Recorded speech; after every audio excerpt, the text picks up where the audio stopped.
The most significant moments in court this morning happened outside the presence of the jury. And at one point, the judge reminded the attorneys that based on the defense's opening statement at the beginning of this trial, it certainly appeared that Brian Walsh would take the witness stand and testify in his own defense.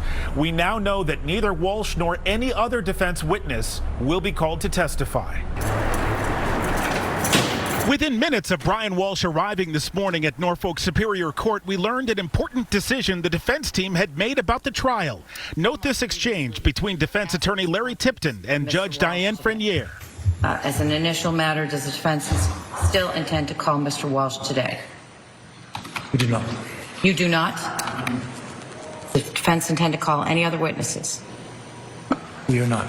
While Walsh is not required to testify or even put on a defense at all, he and all defendants have the right to testify if they so choose.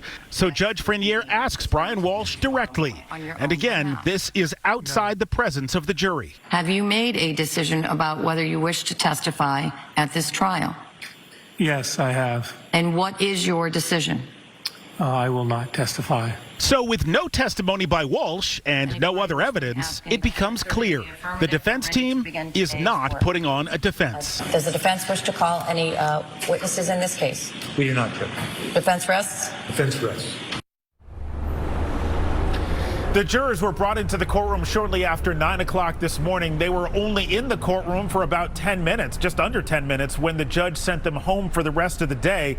Closing arguments will be presented tomorrow. Then the judge will charge the jury. In fact, the judge and attorneys are still in the courtroom right now working on the instructions for the jury.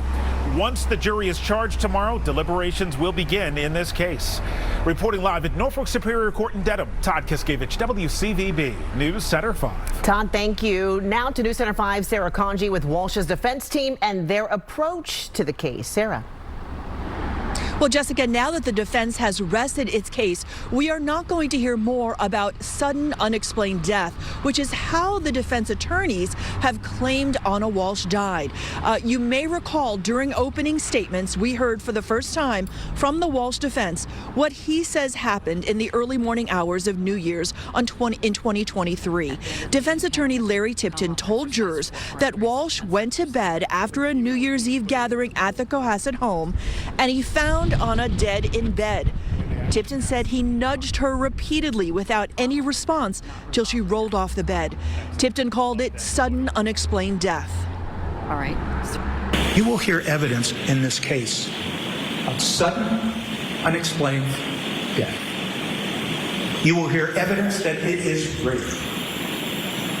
You will hear evidence that it happens in young people and old people.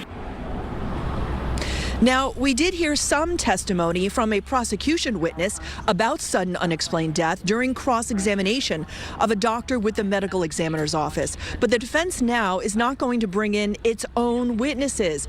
And prior to the case, even shown to the jury, there was a defense prospective witness list that was filed in court and previously included some forensic experts as well, an attorney on the art fraud case against Brian Walsh. And on that witness list was also former state police investigator Michael Proctor, who had worked on the case. But again, the defense is resting, not calling any witnesses.